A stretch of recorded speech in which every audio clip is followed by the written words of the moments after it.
بتحرق كل سنة ايه افضل ايفون اشتريه في 2026؟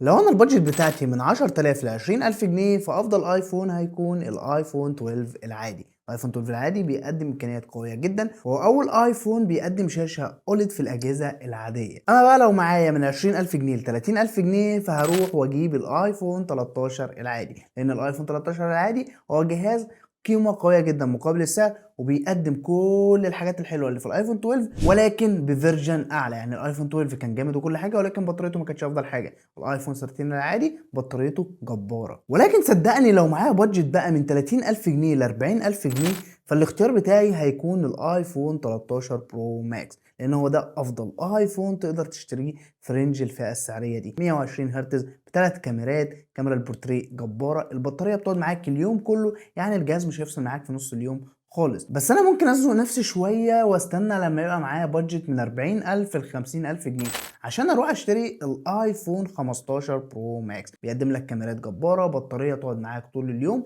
وشاشه كبيره تتفرج على محتوى براحتك. اما بقى صدقني لو معايا فوق ال 50000 جنيه مش هروح اشتري ال 17 برو ولا ال 17 برو ماكس، هروح اشتري الايفون 16 برو ماكس. اما بقى لو تفكر دلوقتي ايه هي افضل حاجه تقدر تعملها، فاول حاجه لازم تعملها تعمل لايك للفيديو ده وتعمل سبسكرايب للقناه على اليوتيوب، ولو بتتابعني على انستجرام او تيك توك فاعمل فولو وتابعني عشان في فيديوهات قويه جدا الفتره اللي جايه.